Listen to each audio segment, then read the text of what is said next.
If you thought the magic ring was tricky, well then you have come to the right place. Today I am going to show you 3 ways that you can do the magic ring, or maybe a little bit of an alternative.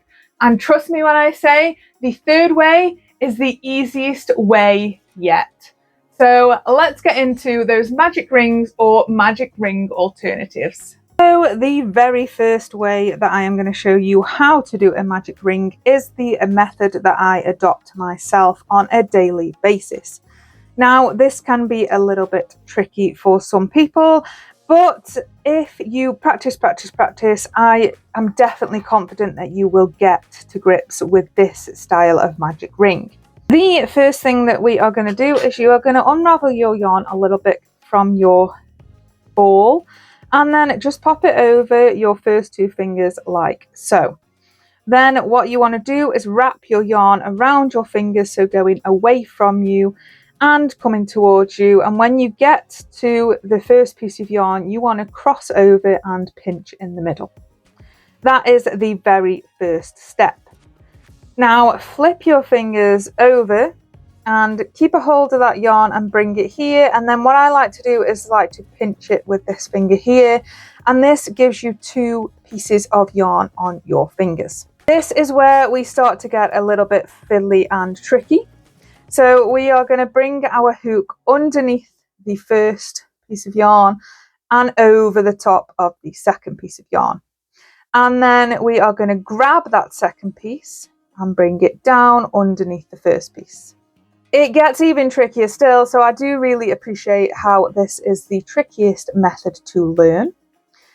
Push your hook down, do a little 180 so that yarn's trapped on your hook, and then with your hook you're going to then grab this piece of yarn here, so it will still be the top piece, and pull it through the loop we've just made on our hook.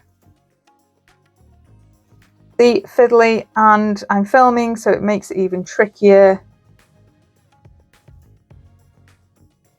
And there we have our ring nice and firmly attached onto our hook. And then all you will do is crochet over the ring and the tail end. And if you feel like you haven't got enough tail, you can start to pull it closed before you start crocheting to give yourself a smaller loop. That is method number 1. So our next method is a variation of the method that I have just shown you. Apart from it, this one is done on the desk, so, or on your lap or wherever. If you really can't get to grips with it on your fingers, you can do this one on the desk. So the first thing that you want to do is make a loop with your yarn like so, and making sure that the end that's attached to your ball is on the left side if you're right-handed, and on the right side if you're left-handed. And then all you're going to do is just pinch down a little bit here so that this tail end doesn't go anywhere. And then you're going to go under the loop and grab this end here and pull that through the loop.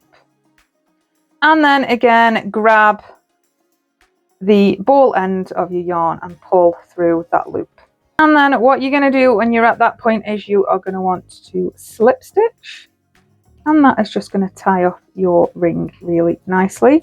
I don't know how it got so big after I did it so little. And then you will be able to pull on your tail end to make that ring closed. And then you have the same sort of thing. You have your ring that you're going to crochet around and your tail end as well, just exactly as you would have done the other method. I think the thing with doing it on the desk is that people seem to find it a little bit easier to get to grips with before they start to do it with just their hands. So one more time for this one. Make your loop on your desk like so. Go underneath and grab your ball end of yarn. Grab your ball end and bring it through that loop a second time, and finally grab the ball end and bring it through that loop a third time to make a slip stitch. Pull it tightly, and there is your ring. Stick around because the next method, although not technically a magic ring, is probably the easiest method for you to use. And finally, the super easy method that is kind of a magic ring but also kind of not is the chain 2 method. So the way to start off this one is you are going to create a slip knot with your yarn like so, and then pop your yarn on your hook and then do 2 chain. So very, very simple. The chain is sort of the first thing that I would recommend that you learned anyway. And then once you've got your 2 chain, you're just going to double crochet into the first chain from your hook.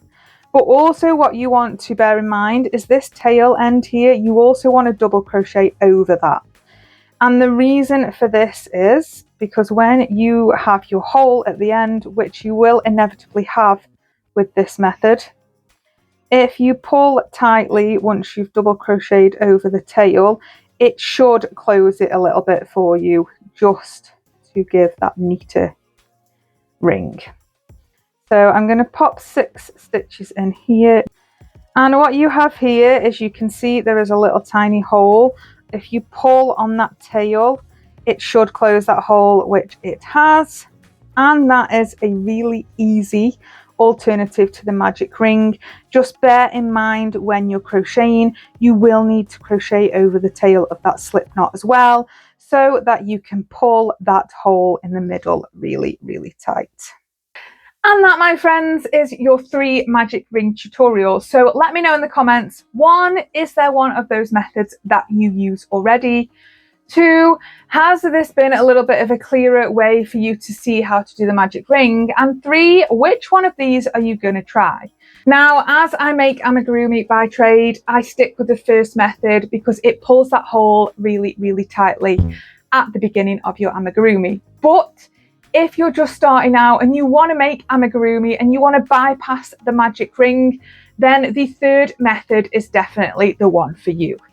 Thank you so much for watching. Please chuck a like on this video, it helps me out a lot, and subscribe to the channel for all things crochet kits, crochet tutorials, and adorable amigurumi patterns. New videos go up every Wednesday and Sunday. Thank you so much for watching, and I will see you in the next one.